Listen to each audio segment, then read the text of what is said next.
5:04 is your time, and tensions remain high in the Middle East this morning. President Trump says the U.S. is low-keying it with Iran, even as the country demands concessions before reopening the Strait of Hormuz. This comes as Israel has rejected a U.S.-backed peace plan with Gaza. CBS News' Bradley Blackburn joins us from New York.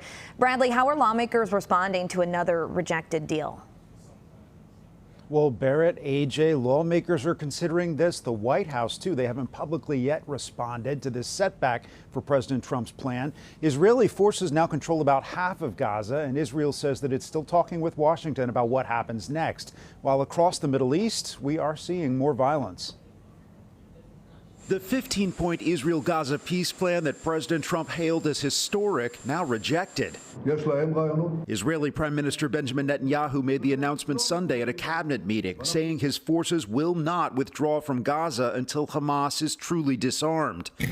This as there are growing fears that war could be spreading in the Middle East. Smoke rose over the Yemeni port of Mocha after a deadly strike by Iran-backed Houthi rebels. While over the weekend, President Trump told Axios the U.S. is, quote, semi-negotiating and low-keying it with Iran, describing the back and forth as a chess game and predicting it will work out. On CBS News, Republican Senator Bill Cassidy called on the president to lay out his plans. I think the president needs to come out and speak forcefully on what the path forward is.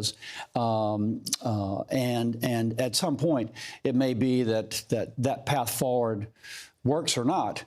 But at least there needs to be that dialogue with the American people. Iran's foreign minister insists Tehran is not negotiating with the U.S., though Iran is in the final stages of reaching a deal with Oman over management of the Strait of Hormuz. But he says the vital shipping route won't be opened until the U.S. meets its demands, which include compensation for damages caused by U.S. strikes. Over the weekend, Iranian state media released rare, undated video of the country's supreme leader, Ayatollah Mujtaba Khamenei. CBS News could not independently verify it.